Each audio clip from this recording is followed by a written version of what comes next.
What's up, Giants fans, Hub watchers, YouTube subscribers, Twitter and Instagram followers? It's Kush back at again with another New York Giants video. Real quick, why I've been missing for basically the entire week. I only posted one video on Monday. My college semester started back this week. I am now officially a senior, and I just want to take the week to try and figure out what my schedule would be. I have now figured out what that schedule is, and I'm actually gonna post it to you guys so you know what days I'll be more likely to make videos and what days I'll be less likely to make it over the next couple of months. But the good news is, just like I have been able to throughout every single other semester of college, I'll be able to, still make videos for you guys. Also, in addition to that, tonight will be the stream where I'm doing a giveaway for hitting 3,000 subs. Once again, thank you to you guys for allowing me to reach that milestone. It will be kind of a trivia giveaway. More information will basically once you tune in, but you just call in, you answer a trivia question, and if you get it right, you win a shirt plus the poster. But enough about all of that. Let us talk about the Giants and their 2 days at Patriots practice.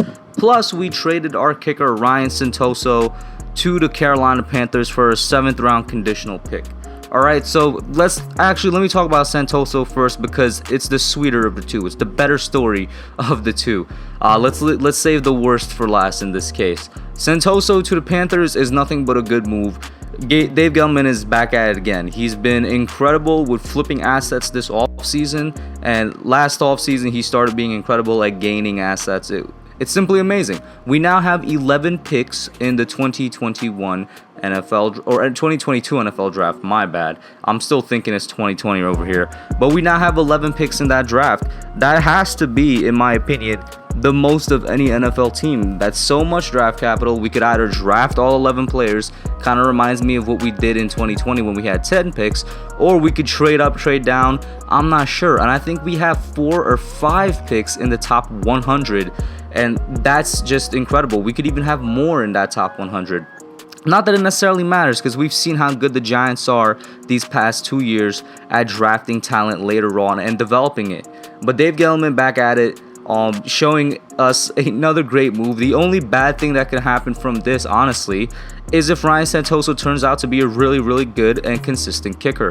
Kind of like the Brandon McManus situation back in 2014, where I can't remember if we traded him or we just let him go to the Broncos, but it was very, very similar, kind of a preseason move. Brandon was in competition with our kicker at the time. I'm gonna say we traded him to the Broncos, and then he's still the Broncos kicker to this day. You know what I'm saying? One of the more well-known kickers of the league in terms of name value and whatnot. But there's nothing but good things to come from the Santoso trade. We somehow managed to get a pick out of it. I hope that we could package some of these picks and maybe some of our bubble players, send them to a team and get some depth offensive linemen. That's always been my hope. I don't know what else to say about that, because it's not looking like we're going to pick up anybody off the waiver wire, so to speak, off once people start cutting down the 53-man roster, which is, by the way, guys, this coming Tuesday is when all NFL teams are required to cut down to the 53-man roster. So we'll see how that goes. If nobody shows up, I'm sure the Giants are going to try and maybe make a move for the depth of the O-line. Speaking of the O-line, getting to the practices here, they rebounded in the Cleveland practices. In the Cleveland game, the depth, they looked really good. Apparently, they struggled against the Patriots in both practices. In fact, in the first one, everybody but Shane Lemieux and Andrew Thomas struggled, and the team as a whole, defense included, just looked sloppy.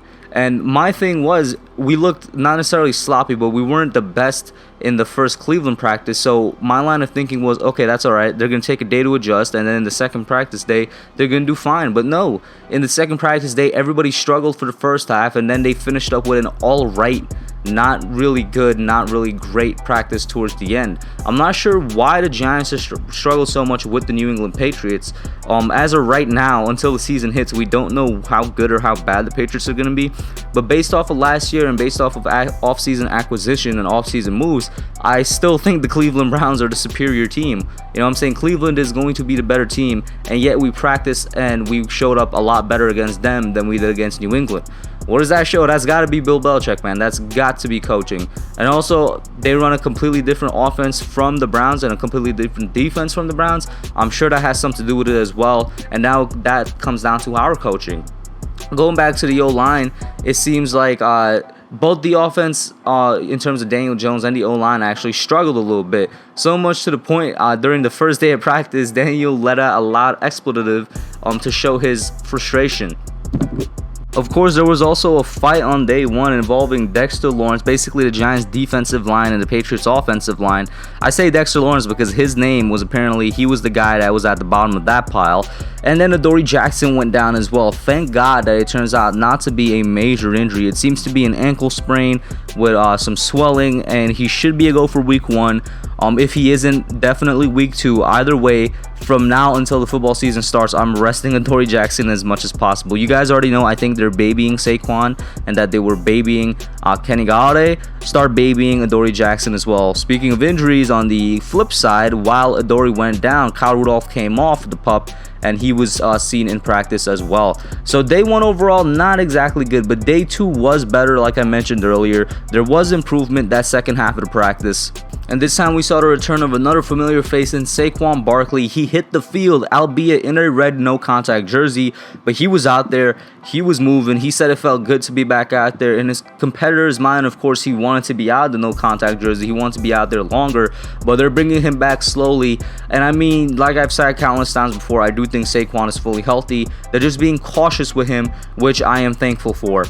And it wasn't day 2 when our Jones, Daniel Jones, showed up and showed out. Day 1, it was Mac Jones all over the place. Day 2, it was Daniel, man. He kicked it into the gear after a couple first, really bad drives for the offense. He came out in this 11-on-11 drill with back-to-back passes to Slayton and Board, a bomb to Pettis, a 40-yard completion that brought them all the way to the 1-yard line. And they actually got into the end zone with a Danny to Eli Penny pass. And even though this man was getting consistently pressured, he was still doing his thing out there. He was still putting the Giants out there on a long drive. He was still completing his passes. He was still being efficient with it, moving the ball, getting it downfield, getting it in the end zone. Overall, Daniel was 23 of 29 on his passes with 5 in a row to end the practice. It was a very solid day, a much better day than day 1, and complete improvement. The thing that didn't seem to improve at all was, once again, worryingly, the O-line. I'm not sure why we're out here giving up this much pressure to the Patriots. And now keep in mind, even in practice last week against the Browns, Myles Garrett was not practicing, and our O-line overall did good. It makes you wonder, if we're struggling against this Patriots defense, which doesn't really have an edge rusher that you could put a name on. They got a guy in Calvin Noah that plays inside and outside linebacker, who I guess you could say is their best pass rusher. I mean, unless somebody's just completely slipping my mind, that's who comes to mind. Just imagine how we might have done against the Browns. Or what I'm hoping is just a bad matchup for us. What I'm hoping is just that the Patriots defense knows us. They were really well prepared for us, and the Giants were just underprepared. And then the defense as well had a bounce back day. They were breaking up passes. They were really trying to hassle Mac Jones. Xavier McKinney showed out, although he continues to what seems to be dropping interceptions throughout these practices. I'm sure he's going to recover from that. He's going to be fine, but just a note to put out there of how he's been against the Patriots. We were pressuring Jones. Ofidi Odenigbo finally showed up, finally got a sack, although I still hold that he might be somebody that's going to be a surprise cut. I mean, Trent Harris has really outperformed him. I will be surprised if the Giants do keep him. And overall, they held Mac Jones to 9 of 20 on his passes after a day where he completed 35 of 40. Then I got a quote here from Logan Ryan where he was talking about that very first practice day and how frustrating he was. He says, when Blake has a bad day and I have a bad day on the same day, we lose by 100. Yesterday, we both had bad days. It doesn't happen a lot, but it was just one of those days. A lot of people looked at us. I felt like a leader. How am I going to respond? Am I going to drop my head? Am I going to call it a day? Am I going to get all these pats on the backs and attaboys because I played here before? I've got to come out and respond. I feel like Blake and I responded better today, and our team responded better today as a whole, which is true. Except for one thing, the O-line continued to struggle, guys. And I gotta say, Matt Parrott was somebody who had a lot to do with the O-line struggles. He gave up multiple sacks. He was consistently beat off of pressures. Will Hernandez, he's shown some progress, but he also allowed a sack. He didn't play too well. Andrew Thomas as well allowed a sack. we had Shane Lemieux wasn't really in there because he was rehabbing, so we were rotating Ted Larson and Kenny Wiggins. They both, as you could guess, were struggling. We really are looking not that good on the offensive line here. I'm not pushing the panic button, but we're getting real close to doing that. I got to see how we perform against the Patriots this Sunday, which we'll see the entire starters for at least a half, according to Joe Judge. And after that, I'll really judge it. No pun intended, because I do know, it's not a secret, that we need to upgrade at depth. What I got to see is it really necessary for us to upgrade at the starting line? Because the starting line showed progress. Let's not act as if it didn't show progress. If they show regression now during this third preseason game, we're definitely looking at something here. But that's it for today, guys. That's all for now. Let me know what you think. Put your thoughts and comments down below. I hope to see y'all tonight for the trivia / quiz / giveaway, whatever you want to call it.